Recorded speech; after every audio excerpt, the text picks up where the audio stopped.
Hi, it's Wayne O'Keefe, and in a previous video I spoke about circle hooks and why I tend not to use them.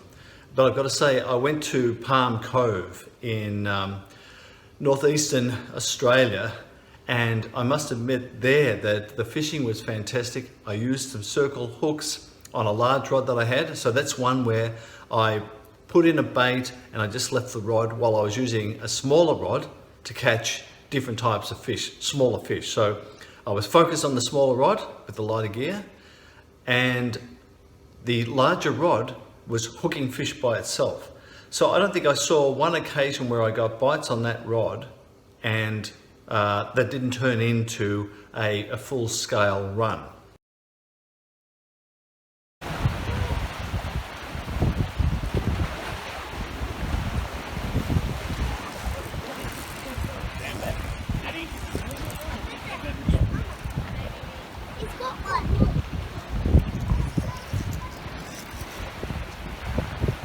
I'm going to have to cut the line there.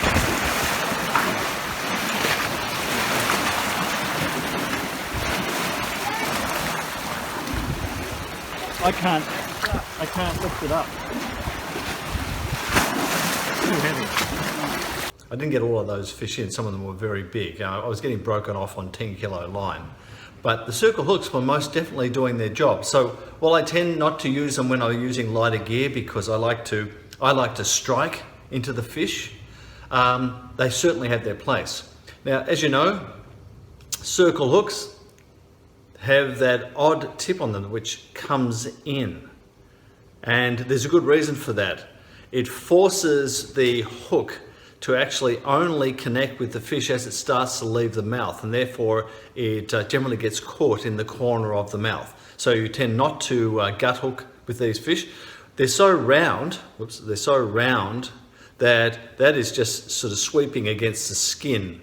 So when it's in their stomach, even if they swallow it to their stomach, the tip is turned up, so it's the hook is pulling through their skin. But I will show you why it does work when it gets to the point where it's starting to leave their mouth. When a fish swallows the hook, even as it takes it into its stomach, it doesn't capture on anything there.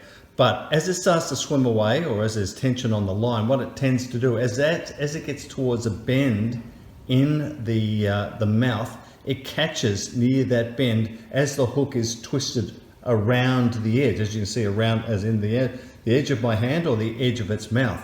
So it actually then, that's when it starts to catch. So if it was in the fish's mouth, it'd be catching there and right on the edge, and then the fish would hook itself. And the more pressure it put on there, the harder it would go in. The thing about these is that when you actually get them out, you've actually got to sort of twist out the hook. Unlike another hook where you can, a standard, J-curve hooks where you can just sort of jiggle them out and pull them out. These ones you've sort of got to twist and maneuver out. You've got to curl it out because of that shape. So that simple design has really been a boom for those people who want to cast out a bait and let the fish do the work. Long liners that put out long strings of bait, so they have line going out there with lots of snoods or droppers coming off their line to catch large numbers of fish, use these all the time. They need the fish to be able to hook themselves and then stay hooked, and these do that very, very well. So look, if you've enjoyed the video, give us a thumbs up and subscribe. And if you're interested in information about fishing, about baits, about gear, go to my website, howtofish.com.au.